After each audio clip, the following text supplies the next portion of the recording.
By the final stages of World War II, Japan was already on the verge of collapse.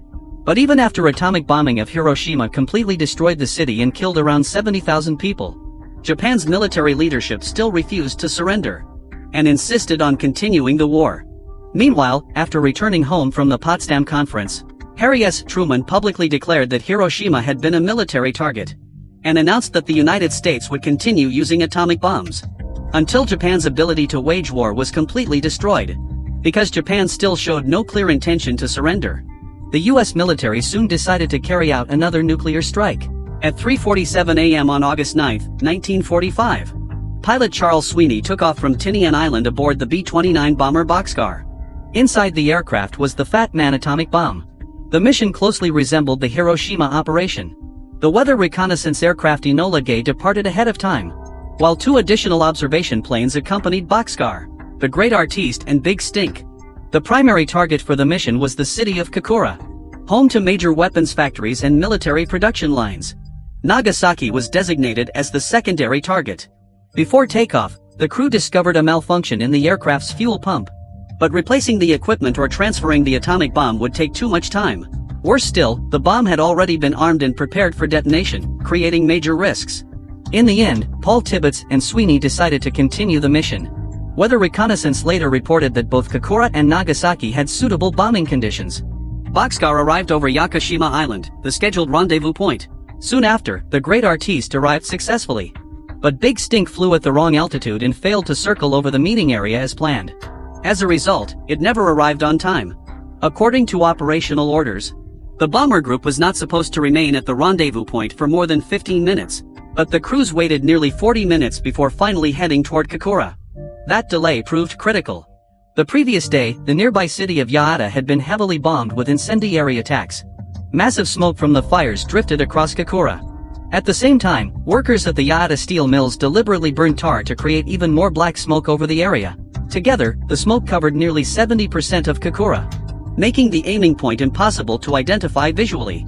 Over the next 50 minutes, the crew attempted 3 separate bombing runs. Fuel continued draining rapidly, while the aircraft remained exposed to Japanese anti-aircraft fire. By the third attempt, enemy flak was already exploding dangerously close to the bomber. Combined with the worsening fuel pump failure, the crew finally abandoned Kokura and diverted toward Nagasaki. This incident later became known as Kokura's Luck, because smoke and weather conditions spared the city from atomic destruction. The crew had already prepared an emergency backup plan as well. If Nagasaki could not be bombed visually either, they would fly toward Okinawa and, if necessary, dump the bomb into the ocean. At 7:50 a.m. local time, air raid sirens sounded in Nagasaki. But at 8:30, because only 2 American bombers had been spotted, the alert was quickly cancelled. At 10:53, Japanese authorities concluded the aircraft were merely reconnaissance planes, so no further air raid warnings were issued. At around 10 a.m., the Great Artiste dropped 3 parachute-equipped scientific instruments over the area. Attached to them was an anonymous letter addressed to Professor Sakata of the University of Tokyo. The letter urged Japanese scientists to reveal the devastating dangers of atomic weapons to the Japanese public. At 11:01 a.m., Bockscar reached Nagasaki. At that exact moment, a break opened in the cloud cover. The bombardier successfully acquired the target visually. The Fat Man atomic bomb, containing about 6.4 kilograms of plutonium, was released over Nagasaki. 47 seconds later, it detonated approximately 503 meters above the ground. The explosion occurred between 2 major military-industrial zones. The Mitsubishi Steel and Arms Works to the south, and the Nagasaki Arsenal to the north. The actual blast point was nearly 3 kilometers off from the original aiming point, but the bomb still unleashed an explosion equal to roughly 21,000 tons of TNT. Because Nagasaki was surrounded by mountains and valleys, some of the blast wave was partially contained, allowing parts of the city to avoid complete destruction. But the central blast zone suffered catastrophic devastation. Temperatures reaching millions of degrees instantly consumed the surrounding area. The shockwave, heat, and radiation spread rapidly, causing massive casualties and long-term radiation sickness. After dropping the bomb, Bockscar and the Great Artiste quickly withdrew. Meanwhile, the delayed Big Stink observed the explosion from a distance. Before approaching the city to survey the destruction, the bombing killed between 40,000 and 75,000 people almost immediately. In the years that followed, tens of thousands more died from injuries and radiation-related illnesses. Some survivors who had fled Hiroshima to escape the first atomic bombing were caught in the second bombing at Nagasaki. These people later became known as double hibakusha, survivors of both atomic bombings. Tsutomu Yamaguchi became the first officially recognized double survivor. During the Hiroshima bombing, he had been about 3 kilometers from ground zero and suffered severe burns. On August 8, he returned to his hometown of Nagasaki, only to experience the second atomic bombing the next day. In 2010, Yamaguchi died of stomach cancer. Just before Boxcar departed, the Soviet Union officially revoked the Soviet-Japanese Neutrality Pact. At 12:02 a.m. on August 9, Soviet forces launched a massive invasion into Manchuria. Hours later, Japan received formal notice that the Soviet Union had declared war. That shattered Japan's final hope that Moscow might mediate an end to the conflict. Even as the situation became desperate, hardline leaders in the Japanese army, supported by War Minister Korechika Anami, continued preparing plans for nationwide military rule to suppress any attempts at peace negotiations. At that moment, only hours remained before the Nagasaki bombing. On the morning of August 9, Japan's Supreme War Council convened to discuss the worsening situation. At 2:30 p.m., cabinet officials resumed fierce debate over surrender terms. During the meeting, news of the Nagasaki bombing arrived. But even by evening, no agreement had been reached. The leadership remained deeply divided. Kantaro Suzuki, Shigenori Togo, and Mitsumasa Yanai supported accepting the Potsdam Declaration.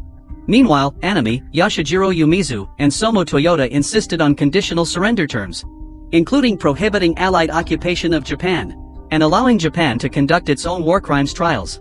Unable to reach consensus, Suzuki ultimately requested that Emperor Hirohito personally make the final decision. Late on August 9 and into the early hours of August 10, an imperial conference was held.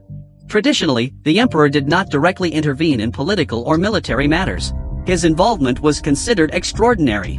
During the meeting, both the pro-war and pro-peace factions presented their arguments. In the end, Hirohito stated that he wished to end the war.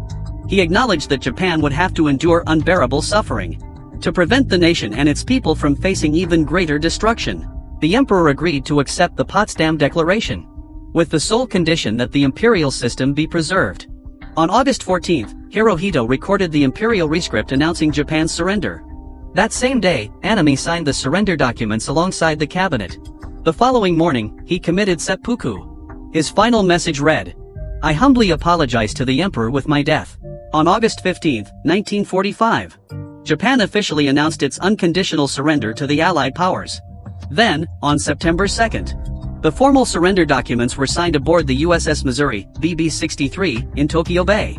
Years later, Paul Tibbets, the pilot who flew the Hiroshima mission, met with Mitsuo Fuchida, the officer who had led the first wave of the attack on Pearl Harbor.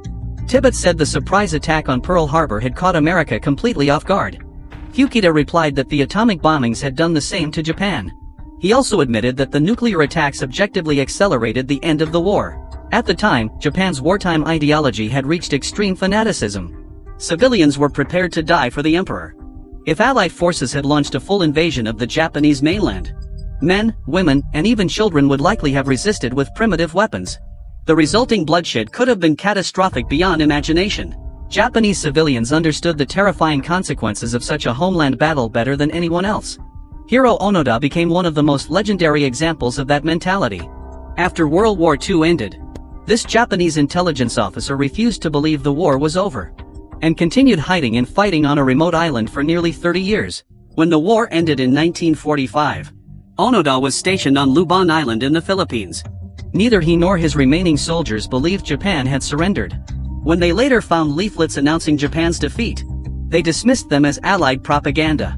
The turning point did not come until 1974, when the Japanese government located Onoda's former commanding officer, Major Yoshimi Taniguchi. Taniguchi personally traveled to Lubon Island and formally ordered Onoda to stand down. On March 9, 1974, Hiro Onoda finally accepted that the war had ended and laid down his weapons before returning home. The devastating atomic bombings ended Japan's resistance, but they also claimed countless lives.